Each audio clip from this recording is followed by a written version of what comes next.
Bonjour à tous, on se retrouve ce samedi sur l'hippodrome de Cagnes-sur-Mer une nouvelle fois pour une émission Quintet Flash et cette fois c'est un Quintet en plat.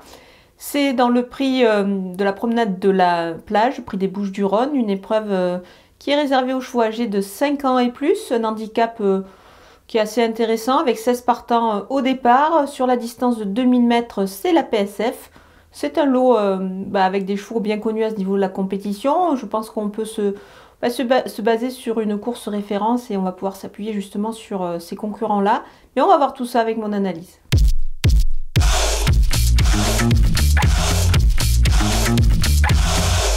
On attaque avec mes bases et le numéro 2, Not So Silly. Le cheval vient de bien courir. Il a réalisé une belle performance. C'était justement sur ce parcours précis dans la course référence du 30 janvier. Il va retrouver le lauréat de cette épreuve, by the way, avec un net avantage au poids, comme les concurrents qui ont obtenu des places ce jour-là. Voilà, moi ce cheval, je pense qu'il est capable de, pourquoi pas, s'imposer ce samedi. Donc attention à lui, évidemment. Le numéro 11, Étion, c'est pareil, il est extra sur le sable. Il vient d'échouer de très peu dans ce même handicap du 30 janvier. Donc c'était sur ce parcours. J'y crois beaucoup ici. Il est capable de réaliser encore une belle perf. Ça va se jouer, à mon avis, à peu de choses. Avec tous ses concurrents, notamment mes bases. Le numéro 7, Avoc, on reparle une nouvelle fois évidemment de la ligne du 30 janvier, le prix de 20 000. Ce jour-là, il terminait à la 3e place, ce Avoc, c'était vraiment bien. Moi, je pense qu'il devrait confirmer. Voilà, moi j'y crois beaucoup avec cette ligne-là, donc on peut s'appuyer sur ces bases assez solides. Les opposants avec le numéro 1, By the Way, c'est le gagnant de cette fameuse course du 30 janvier sur ce parcours de Cagnes. Alors évidemment, il va retrouver les mêmes concurrents, mais avec un désavantage de 2,5 kg, puisque c'est la surchasse qu'il a encouru la dernière fois.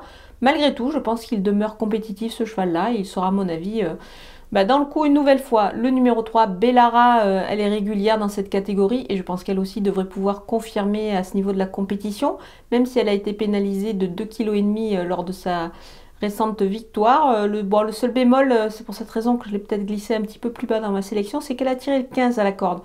Donc voilà, il va falloir que son jockey peut-être parte un peu vite, ou alors la place à la dernière, parmi les derniers, pour lui donner un parcours à l'économie.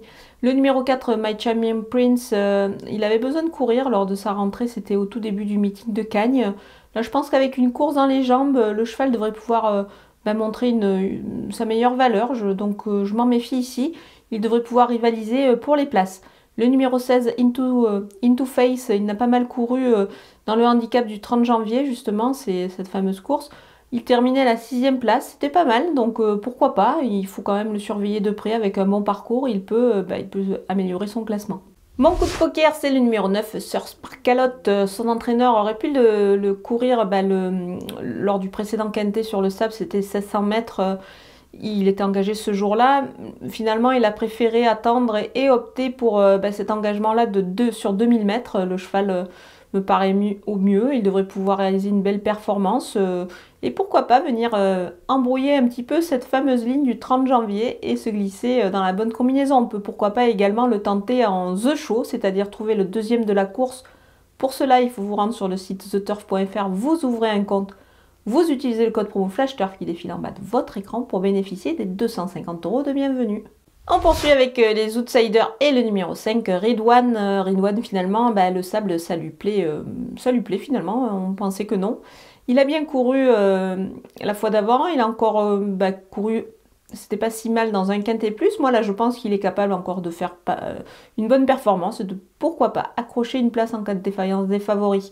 Le numéro 15, Cléodore, il a l'avantage de faire toutes ses courses sur le sable. C'est un cheval sur lequel on peut compter sur cette surface-là. Mais bon, à ce niveau-là, je le vois plutôt quand même en léger retrait pour une place. Le numéro 10, Béné Béné, il n'a pas trop de marge non plus dans ce genre de compétition. C'est pour cette raison que je l'ai glissé un petit peu plus bas. Le numéro 13, Royal Right, il retrouve les handicaps en 34 de valeur, donc il faut voir. C'est peut-être pas évident pour lui, mais je préfère quand même ne pas l'écarter. L'écurie est en forme et aussi, il est également lui aussi en forme.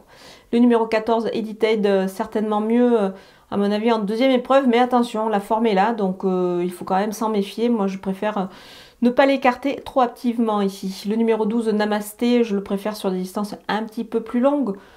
Donc c'est pour cette raison que je l'ai mis un petit peu plus bas dans la sélection. Le numéro 8, Mister Grenadine, je pense que dans les handicaps, C'est un petit peu plus compliqué, donc là on le verra plus pour une petite place également en cas de défaillance des favoris. On termine avec mes délaissés, ou plutôt mon délaissé, il n'y en aura qu'un ici cette fois, c'est le numéro 6, Rock Joyeux.